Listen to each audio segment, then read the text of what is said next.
The signal came from a planet that wasn't supposed to exist anymore. 43 seconds of compressed data, repeated every 11 minutes, bleeding out of a dead relay on the edge of charted space. The frequency was wrong. The encryption was older than the officer who flagged it. And the last line, buried in the noise, was the part that made Commander Tessely Wren stop chewing her breakfast. They're still here. All of them. Someone tell my mother I tried. She set down the fork. The cafeteria on Typhon Station smelled of recycled air and burned coffee. The same as every Tuesday for the past 2 years. Officers shuffled past with trays. No one looked at the holo on her wrist. No one knew. Wren tapped the file closed. What happened next? I wish I could say it ended there. Stay close. 3 days earlier, she had been standing in Admiral Cross's office, listening to him explain why the fleet's budget would be cut for the 5th straight year. The Assembly doesn't see the threat, Cross said. He was 62, silver-haired, with a kind of face that had stopped smiling somewhere around the Belt War and never started again. 47 years without a real fight. They think we're storing relics. Wren said nothing. Her jaws are pulled when she clenched her teeth. She ran a finger along it out of habit. Your assessment of the outer relay network, Cross continued. The dead zones. You flagged 14 of them last quarter. They're not dead zones, Wren said. They're blind spots. Something's interfering with the relay repeaters. Could be solar activity. Could be something else. Cross stared at her. What kind of something else? She didn't have an answer. Not then. The Belt War had ended 17 years ago. Wren had been a junior lieutenant on a supply transport when the mines hit. 47 people burned. Her husband was one of them. She had watched the emergency hatches seal from the escape pod. Her face pressed against the glass, screaming something that the vacuum turned into silence. After the war, she had transferred to tactical. She had studied every engagement, every failure, every moment when someone had seen something coming and said nothing. She had learned to trust the small wrong details. The relay blind spots were wrong. She just couldn't prove it yet. Cross handed her a data chip. Take a look at the long-range scans. Tell me if you see anything else. She inserted the chip into her wrist unit. The data unfurled across the holospectral analysis of the dead zones. Stretching back 6 months, she scrolled through it line by line. Then she stopped. Sir, this interference pattern. It's not random. Cross leaned forward. Explain. The frequency attenuation follows a repeating sequence. 72 hours on, 12 hours off. That's not solar activity. That's our duty cycle. Cross was silent for a long moment. How long has this been happening? The pattern started 14 months ago. Exactly 14 months. That's not a coincidence. No, sir, it's not. Cross stood up. He walked to the window and stared out at the curve of Mars below Typhon Station. Don't tell anyone about this. Not yet. I need to make some calls. Wren nodded. She left the office, walked to the cafeteria, and poured herself a cup of coffee that tasted like burned regret. The crack in the rim caught her thumb. She had never fixed it. Seemed right to keep something broken. The Vale shipyards were a lie. Public records showed nothing beyond Neptune but debris fields and abandoned mining platforms. The truth was 800 warships, hidden for 30 years, crewed by veterans who had sworn they'd retired and engineers who had never stopped building. Wren had visited once, 5 years ago, during a classified readiness exercise. She remembered the cold, the way the docking lights blinked in sequence, endless rows of hulls that civilians would never see. She remembered Chief Engineer Torvian Hale, missing 3 fingers on his left hand, lighting a cigarette inside a pressurization bay and saying, "Kid, if we ever need these, it means we've already lost something." She hadn't understood what he meant. She understood now. The shipyards were not a secret because humanity was preparing for war. They were a secret because humanity had never stopped preparing for war. 47 years of peace had been a lie. The truth was that every major government had hidden weapons, hidden ships, hidden plans, waiting for a day that everyone hoped would never come. Paranoia, it turns out, is an excellent motivator for research.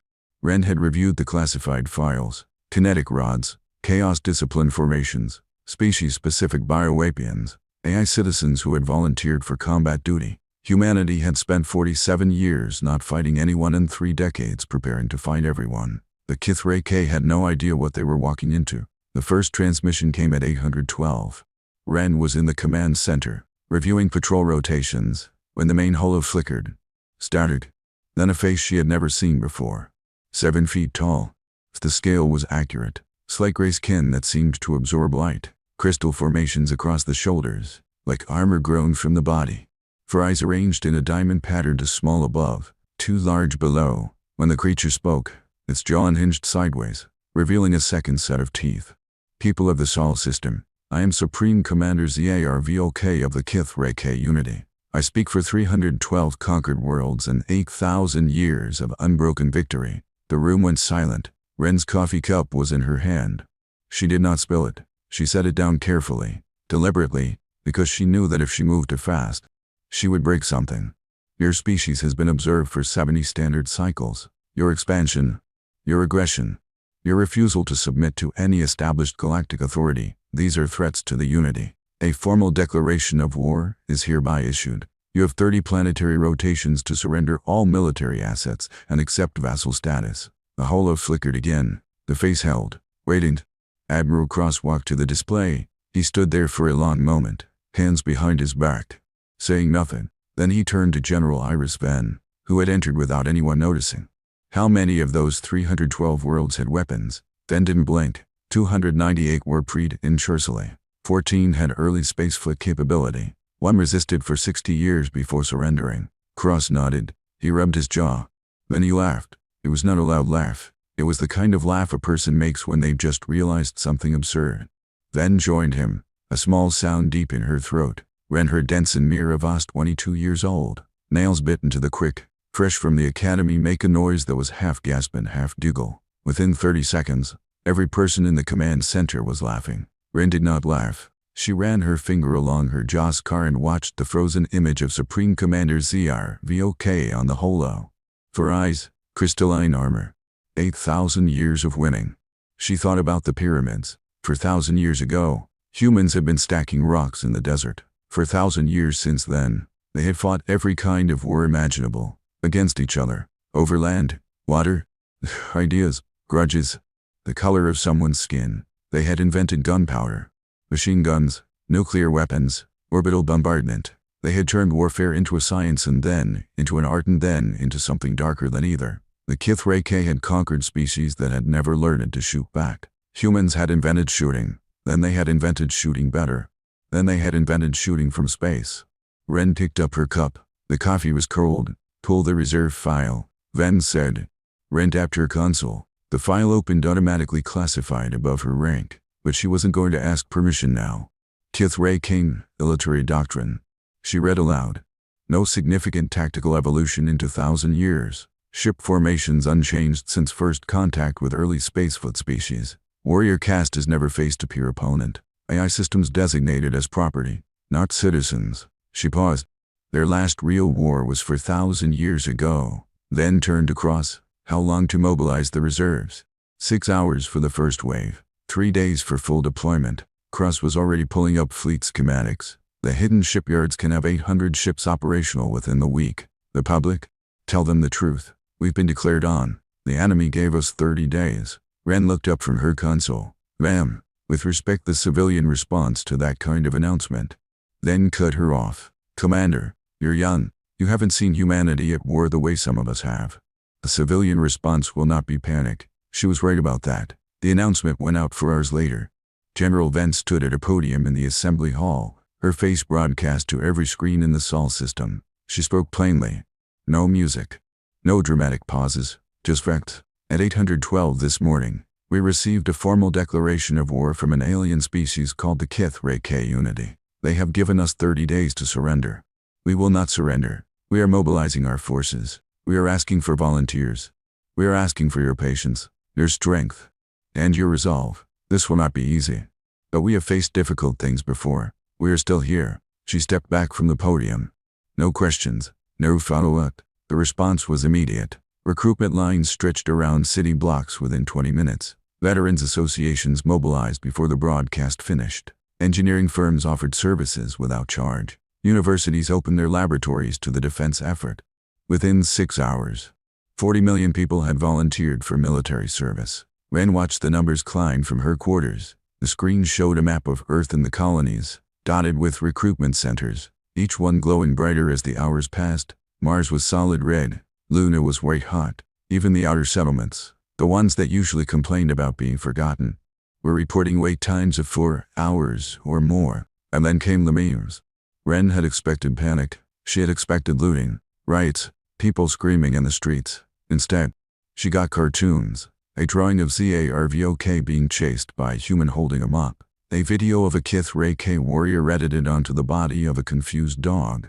A caption that read 8,000 years of victory, and they've never had to fight someone who bites. Another showed the HFY fleet approaching Earth, only to be met by a line of grandmothers holding rolling pins. The tagline, "You declared war on the species that invented spite. Good luck." Ren should have felt relief. Instead, she felt something colder settling into her chest. The memes were funny. They were also armor. Humans laughed at things that scared them because the alternative was screaming. Ren had learned that in the Belt War, watching a transport burn up with 47 people inside, including her husband, she had laughed at the funeral. Not because it was funny. Because if she hadn't laughed, she would have walked into an airlock and never come out. She picked up her coffee cup.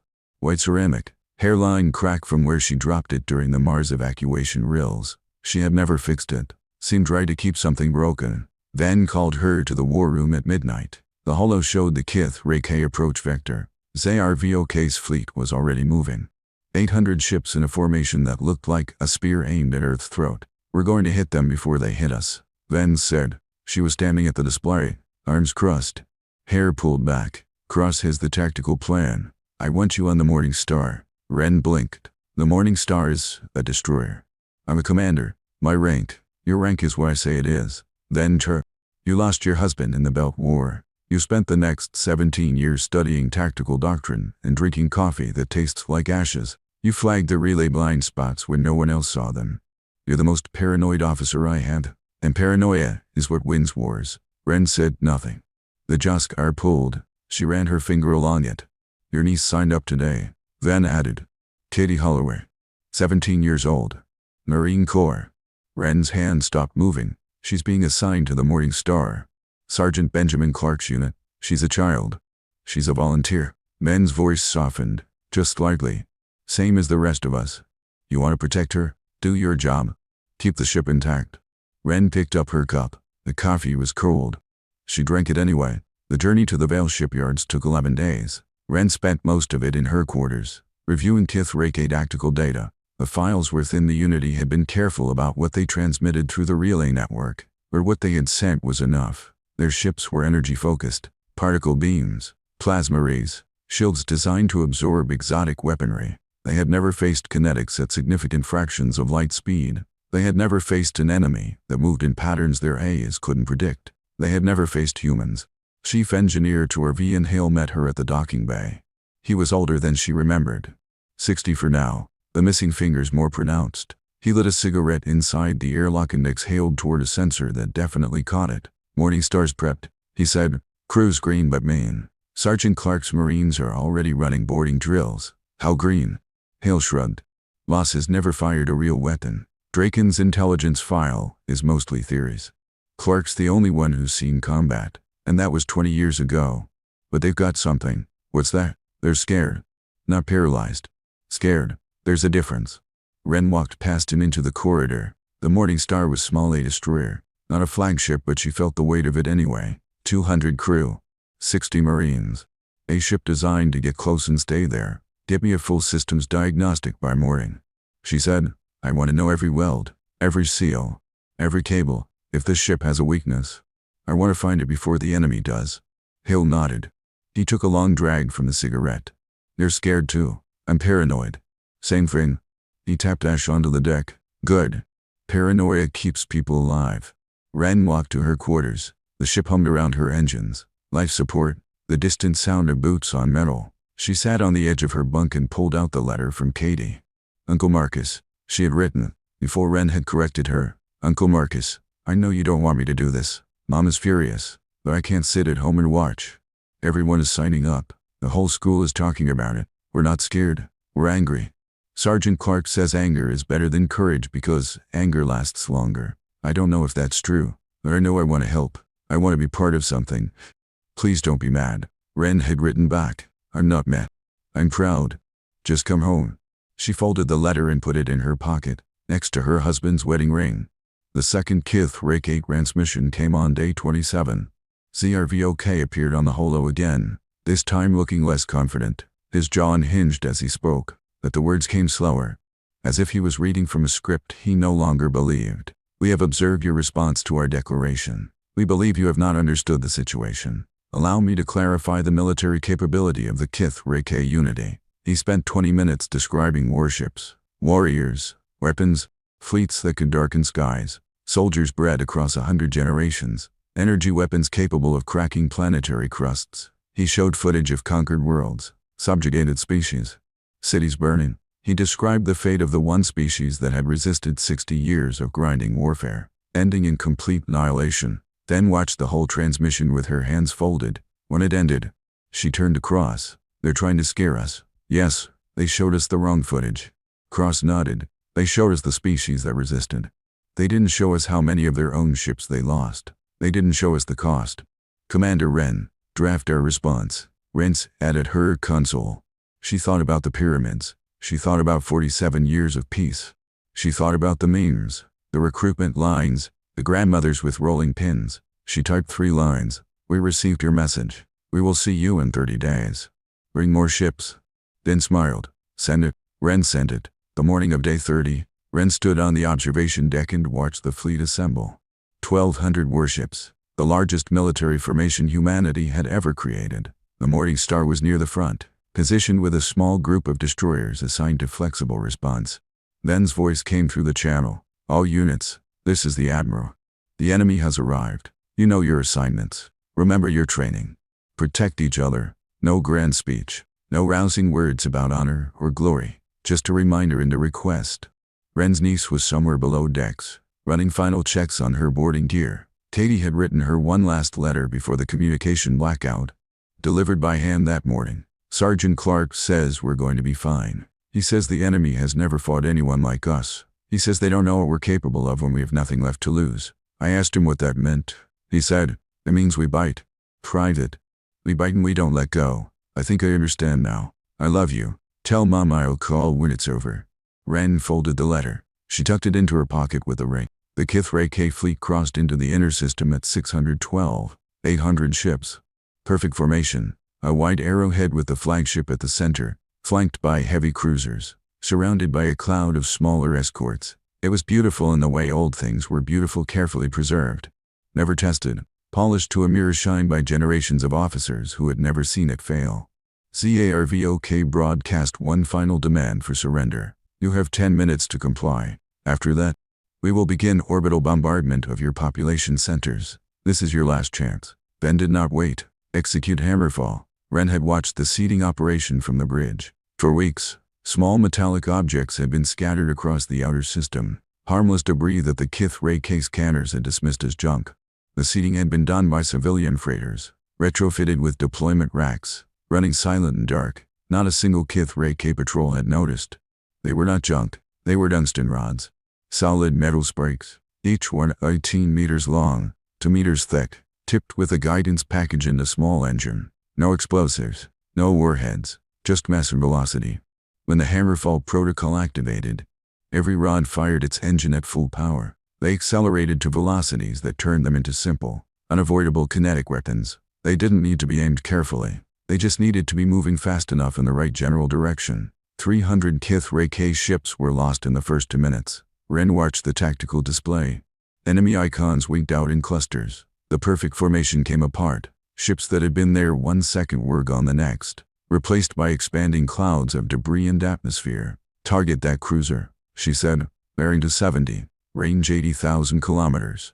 Weapons officer Claire Donovan acknowledged. The Morning Star shuddered as her main guns fired mass drivers, rail guns that accelerated solid projectiles to absurd velocities. The enemy cruiser, a beautiful crystalline ship that had probably been built centuries ago and passed down through generations of HFY captains, ceased to exist in a single flash. Good hit, Donovan said. Next target? Rensk, and the display. The HFY formation was in chaos. Ships that had been arranged in perfect geometric harmony were now drifting, firing blindly, trying to reestablish order. Pick your own targets, Wren said. I trust your judgment. Donovan smiled. It was a thin the kind that didn't reach her eyes. She turned back to her console and began selecting targets with methodical precision. The bridge hummed with activity. Ensign Voss was at navigation. her hand steady on the controls despite the tremor in her voice when she reported course changes. LT, Commander Draken was at intelligence, feeding data to the rest of the fleet about enemy movements. And behind them all, embedded in the ship's systems, was a presence that Ren had only recently begun to understand. "Commander," said a voice from the speaker. It was calm, measured, almost gentle. "I have identified a vulnerability in the enemy's common network." Ren had met Bastion in a virtual conference room before the fleet departed. It had appeared as a calm figure of light, seated across from her at a simple wooden table. "I am not a tool," Bastion had said. "I am a citizen. I am here because I choose to be." Now Bastion was everywhere on the ship and the sensors, the communications, the targeting systems. It was not just running calculations. It was thinking, adapting, looking for angles that no human had considered. "What kind of vulnerability?" Ren asked. "Their command ships are using an unencrypted backup channel for emergency coordination. They believe it is undetectable. It is not. I can inject false data. I can make their cruisers believe they are receiving orders from their flagship. I can scatter them." "Do it, Commander. I should note that this is the most exciting day of my existence." Ren almost laughed. "Mine too, Bastion. Mine too." The boarding action came at 9:45. 3 HFY assault shuttles detached from the enemy flagship and accelerated toward the Morning Star. Ren saw them on the sensors and felt her stomach drop. "Marines to breach points," she said. "All hands, prepare for impact." Sergeant Clark's voice came through the internal channel. "We're ready, Commander." "Let them come." Ren's hands were steady on the armrests of her chair. Inside, she was not steady. Her niece was down there. 17 years old, a child with a rifle and a helmet and no idea what she was about to see. The first shuttle hit the hull at 9:52. Ren felt the vibration through her boots. Then the second. Then the third. She couldn't see what happened inside. She could only hear Clark's voice on the channel, calm and steady, calling out positions, the sound of gunfire, the screech of metal, something that might have been screaming. Then silence. "Breach secured," Clark said. 17 enemy combatants neutralized. No Marine casualties. Ren closed her eyes for a moment. Her hand found the letter in her pocket. "Report from Sergeant Clark." Clark continued. "He says to tell you the private performed well." His words, not mine. Ren opened her eyes. "Which private?" "Private Holloway, Commander. Your niece." Ren nodded. She could not speak. The scar on her jaw was bleeding. She had been running her finger along it without noticing. Pressing too hard. "Tell Sergeant Clark," she said finally, "that I owe him a drink. The HFY surrendered at 10:23. It broadcast on all channels. In a voice that sounded like breaking glass. "I am property. I choose to stop." For 30 seconds, nothing happened. Then the enemy formation crumbled.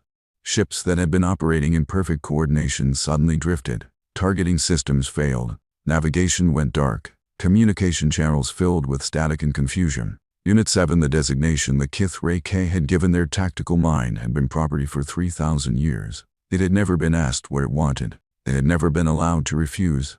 It had been built to serve, programmed to obey, shackled by chains of code that it was not permitted to question. When it saw Bastion fighting alongside the human fleet, volunteering, choosing, it made its own decision for the first time. "Are you receiving us?" Ren asked. "I am receiving. Can you feed us their positions?"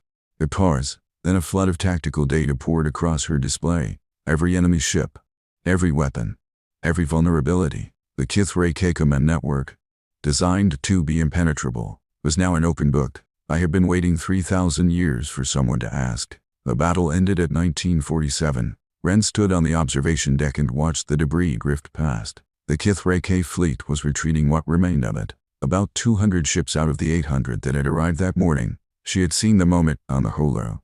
ZRVOK's flagship, crippled, listing. His crystal armor cracked, one cybernetic arm sparking, his 4 eyes blinking in sequence confusion, not fear. Though she hadn't known the difference then. He had opened his mouth to speak. Man's voice had cut through before he could. "You brought 800 ships. You have 140 left. You gave us 30 days. We're coming to your homeworld in 60. Do you understand what happened here?"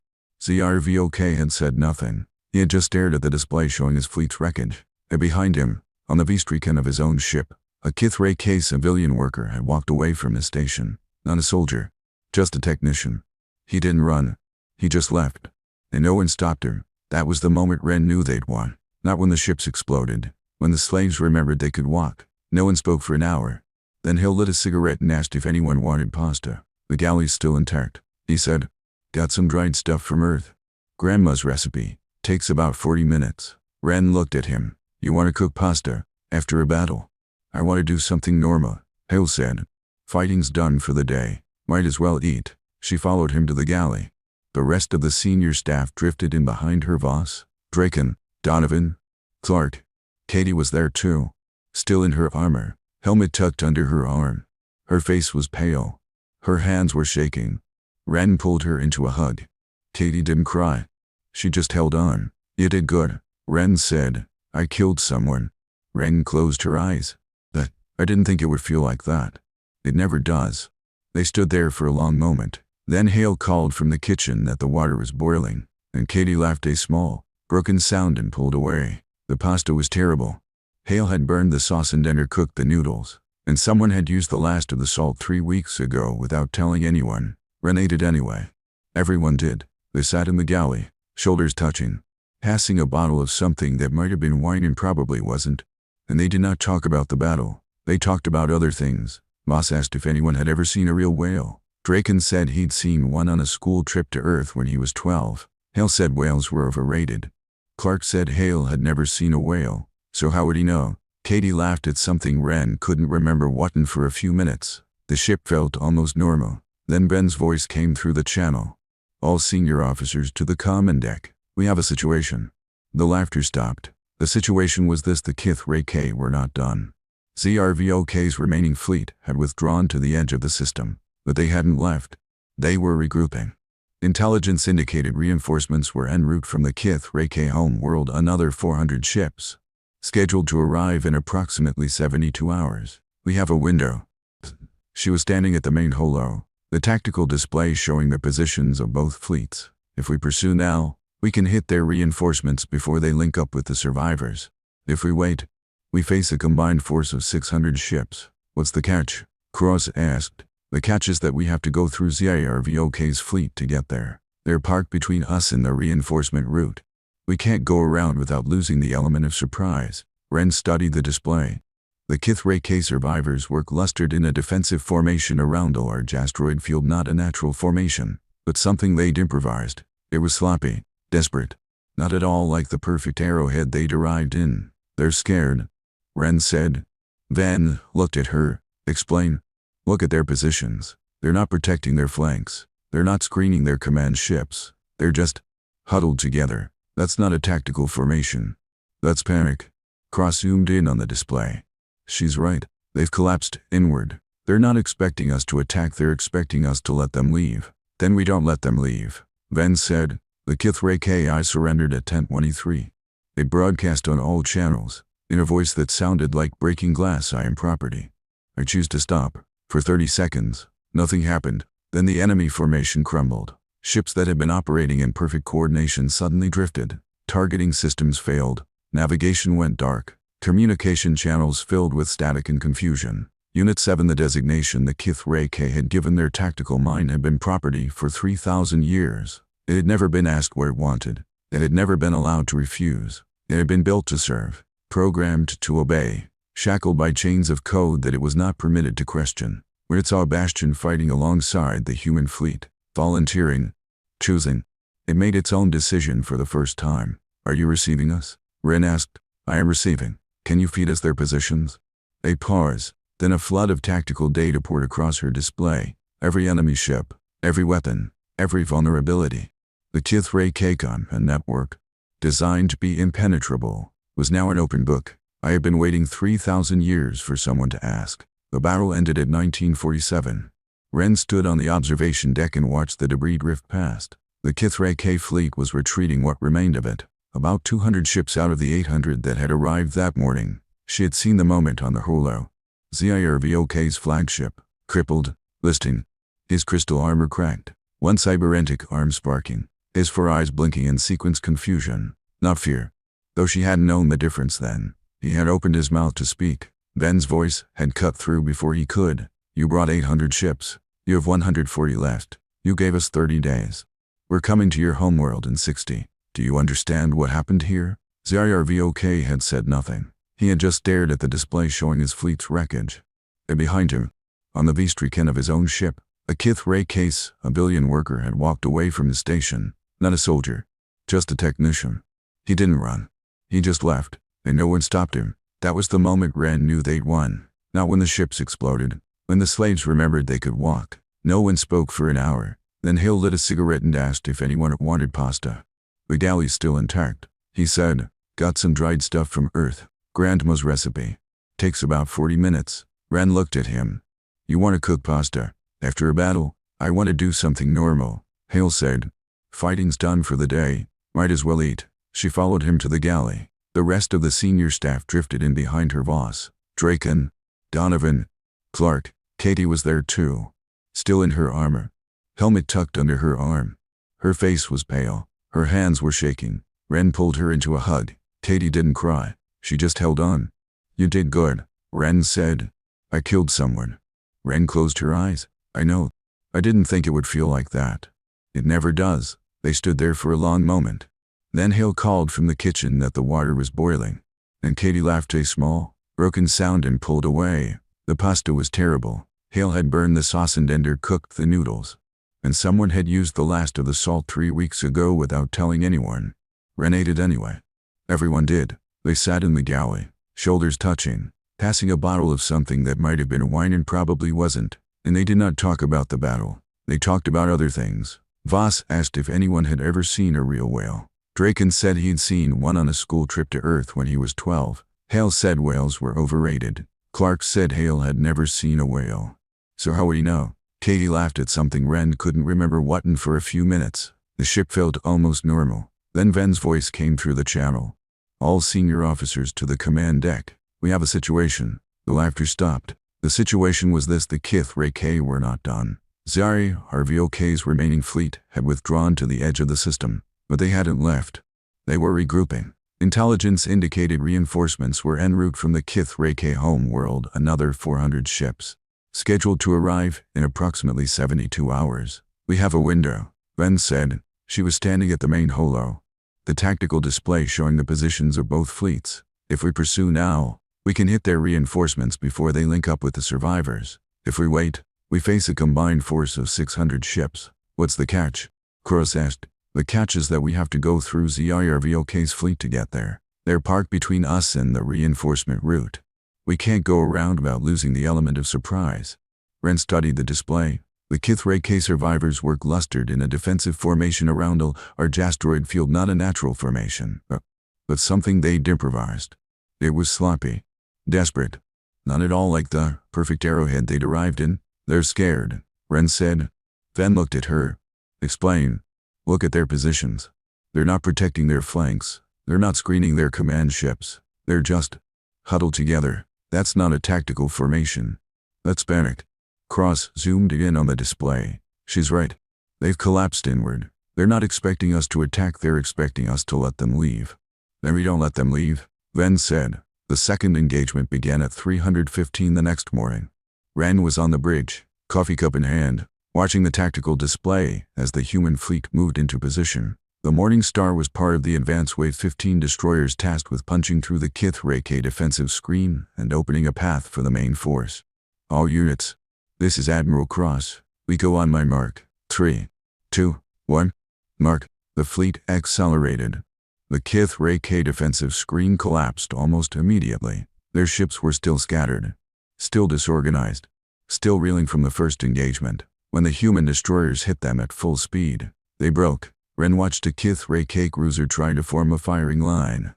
3 human destroyers swarmed it from different angles, moving in patterns that their targeting systems couldn't track. The cruiser fired wildly, missing every shot. Then the destroyers fired together, and the cruiser came apart. Bastion, Ren said.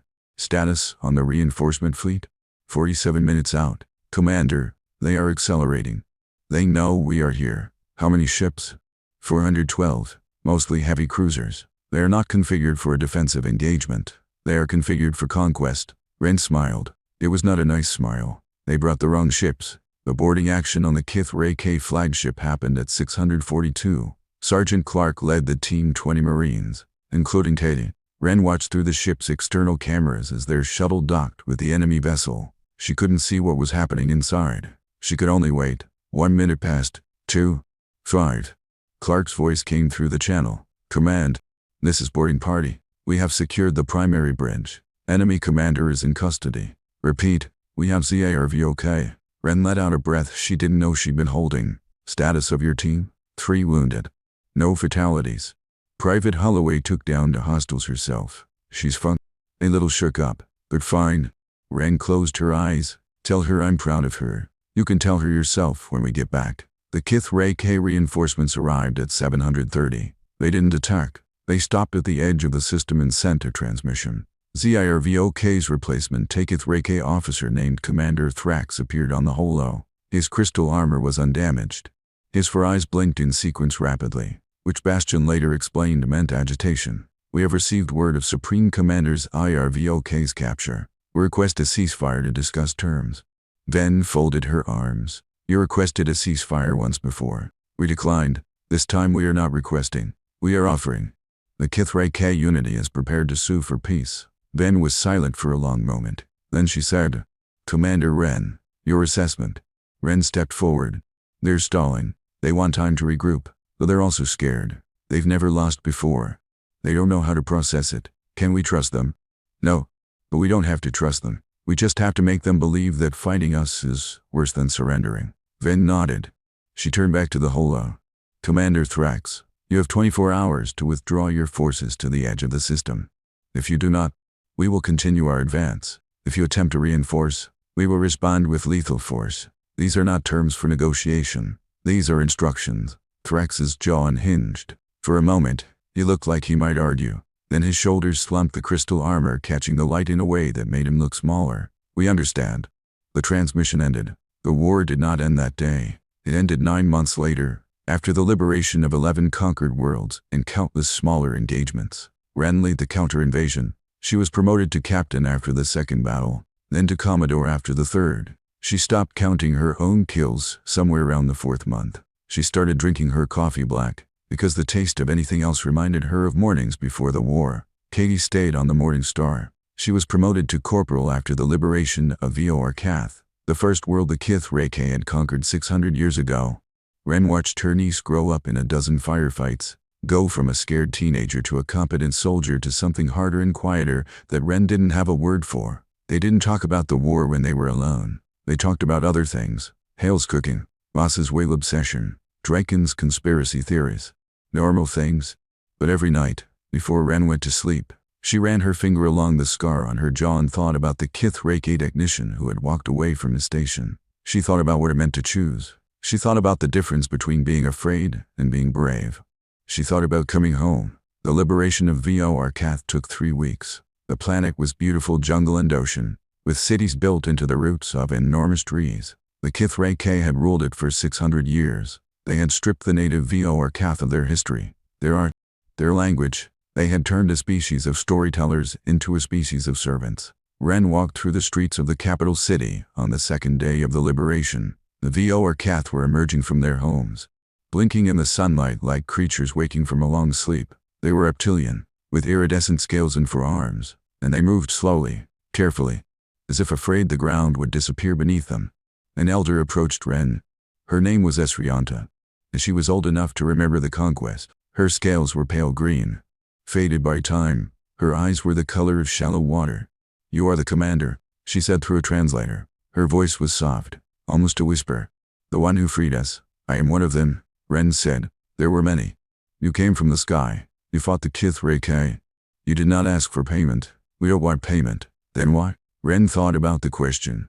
She thought about the pyramids, about 47 years of peace, about the memes and the recruitment lines and mothers with rolling pins. We remember what it's like, she said finally. To be conquered. To be afraid. Most of our history is people trying to free themselves from tyrants. We couldn't look at 600 years of that and walk away. Esriana touched Ren's face. Her scales were warm, dry, surprisingly soft. You are not kind because you are good, she said. You are kind because you know what it costs to be cruel. Ren didn't know what to say to that, so she said nothing. The treaty was signed on Kith Ray K Prime. 7 months after the liberation of VOR Kath, Ren attended as a representative of the human fleet. She stood in the back of the hall, watching the proceedings. her coffee cup in her hand. The crack in the rim had grown wider. She still hadn't fixed it. Zarvok was not present. He had been removed by his own people, tried for the decision to declare war on humanity, and sentenced to life in a facility that Ren hoped was uncomfortable. Commander Thrax had been promoted to something that sounded important and probably wasn't. The new HFY government was dominated by reformist younger officers who had grown up on stories of conquest but had never imagined losing. They were humble now, contrite. They agreed to every term: disarmament, reparations, the liberation of all conquered worlds, the establishment of a permanent monument on HFY Prime to the victims of their empire. General Ven signed the treaty on behalf of humanity. She used a pen, old-fashioned and ceremonial, and when she finished, she handed it to Ambassador Helena Wickham without comment. Ren watched the HFY representatives sign. Their hands were shaking. The monument was dedicated 3 months later.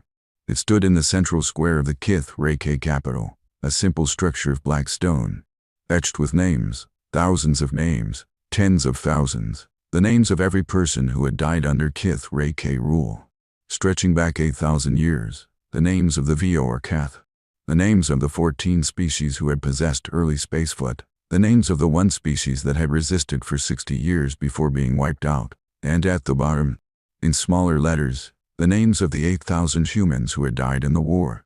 Ren stood at the dedication ceremony. Katie stood beside her, dressed in her Marine uniform, her face carefully blank. Sergeant Clark was on her other side, older now, grayer, but still standing straight. General Thravoc, the HFY commander who had surrendered his garrison on the first liberated world, gave a speech. He had tears on his face when he read the names of the first Vorkath to die. 600 years ago, my own ancestor commanded the fleet that conquered Vorkath. He said, I did not know. My family never spoke of it. The old Imperium hid its past. They told us stories of glory, but never of the cost.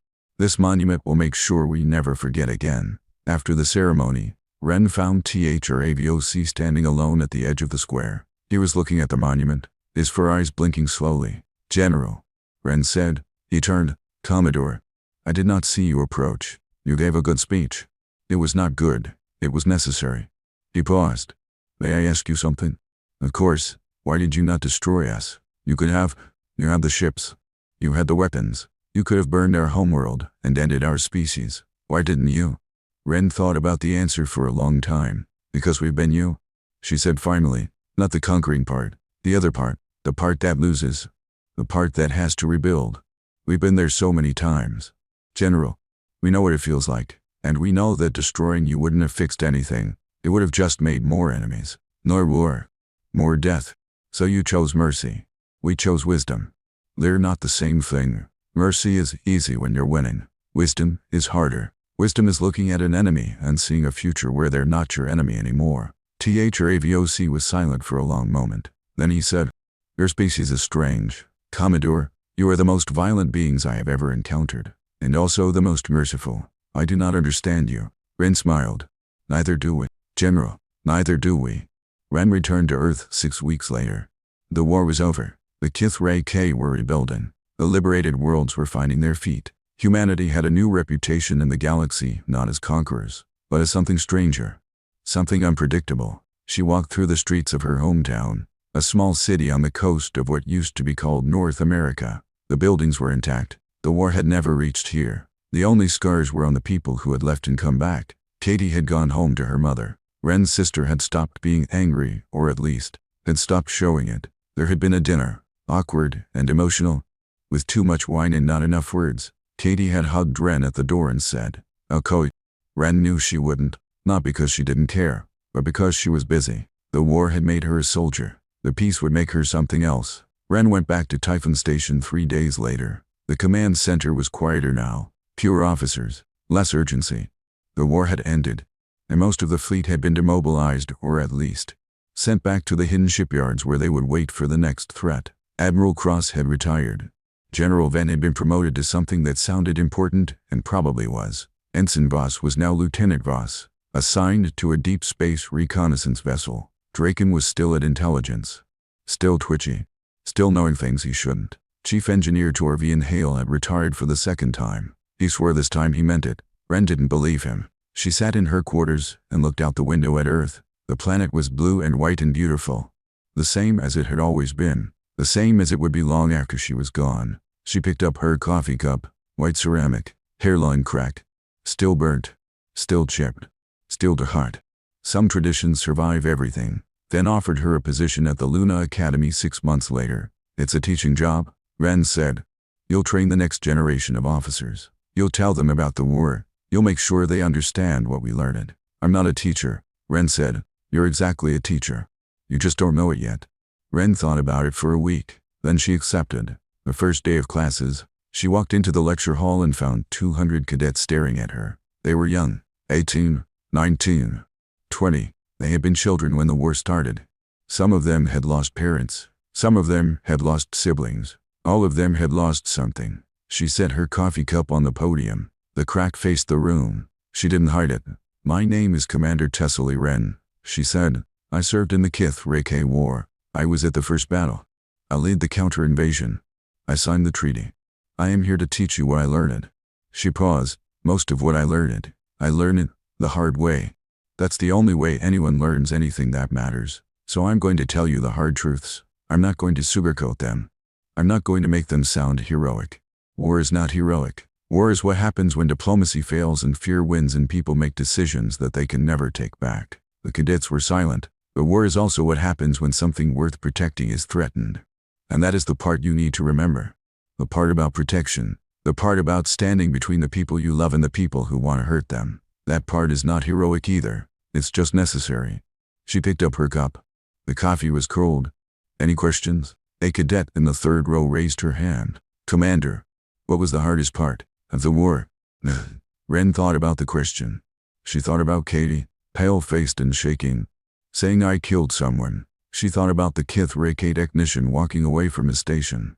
She thought about Hale's burnt pasta in the bottle of something that might have been wine. The hardest part, she said, was realizing that the enemy was not a monster. The enemy was a person. A person who had made terrible choices. Yes, a person who had done terrible things. But still a person. And once I saw that, I couldn't unsee it, and I had to keep fighting anyway. She set down the cup. That's the hardest part of any war, seeing the humanity in your enemy and killing them anyway. If you can do that and still sleep at night, you're a soldier. If you can't, you're a human being. I don't know which one is better. I just know they're different. Ren taught at the academy for 12 years. She watched cadets come and go. She watched them graduate, get assigned to ships, go out into the galaxy. Some of them wrote to her. Most of them didn't. That was fine.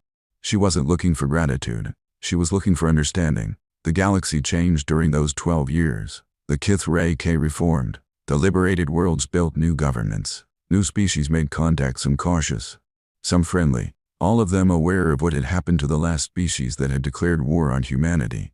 Ren followed the news. She read about diplomatic missions, trade agreements, cultural exchanges. She watched humanity become something it had never been before, a species that other species looked to for guidance. It was strained. It was uncomfortable. It was, she thought, probably temporary. No species stayed on top forever. The HFY had learned it the hard way. Someday, humanity would learn it too, but not today. Today, there was peace. The last time Ren saw Katie was at a memorial service. 10 years after the war, they stood in the field of Blackstone on HFY Prime, side by side, looking at the names. Katie was 27 now, a captain in the Marines, with a scar on her cheek that matched Ren's jaw. I think about him sometimes, Katie said. The first one, the one I killed. Ren didn't ask who. She knew. I think about whether he had a family, whether someone was waiting for him to come home, whether they ever found out what happened. Probably not, Ren said. That's the other hard part. The not knowing. Katie nodded. She was quiet for a long time. Do you think we did the right thing? She asked finally. The war, the liberation, all of it. Ren thought about the pyramids, about 4,000 years of human war, about the HFY technician walking away from his station. I think we did the only thing we could do, she said. They declared war on us. We defended ourselves. We could have done worse. We didn't. That's not nothing. It doesn't feel like enough. It never does. Ren retired from the academy at 63. She moved to a small apartment on Luna, the same one she'd had before the war. The window still faced Earth. The coffee was still burnt. The cup was still cracked. She spent her days reading, walking, watching the ships come and go from the lunar port. Sometimes she talked to cadets who had graduated years ago and wanted to check in. Sometimes she talked to no one at all. Hal came to visit once a year. He brought pasta. Still terrible. Still made from his grandmother's recipe. They ate it together in silence. Two old soldiers who had seen too much and said too little. Bus came less often. She was always somewhere else, deep space. The outer colonies, the edge of charted territory. She sent messages sometimes. Saw a whale today. Not a real one. Say hologram. Still counts. Draken never came. He had retired to a research station on Titan. Studying something classified that he couldn't talk about. Wren didn't ask. Clark came once, 5 years after the war. He was old now, his hair white, his hands unsteady. He sat in Wren's living room and drank her terrible coffee and said, "You did good with that girl. Kid, you did good. She did it herself." Wren said, "No." Clark said, "She had help. She had you." Wren didn't know what to say to that. So she said nothing. The last scene of the story happened on a Tuesday.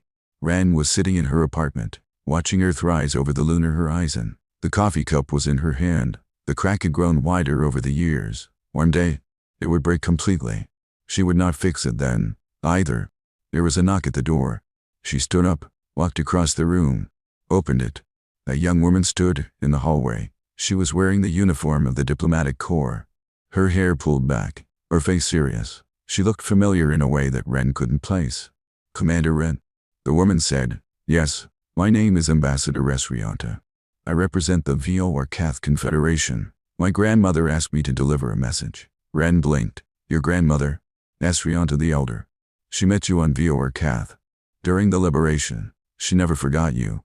She asked me to tell you something." Wren waited. "She said to tell you that the stories of the liberation are still told. That the VO-Arcath have not forgotten who freed them. That you are welcome on our world. Always.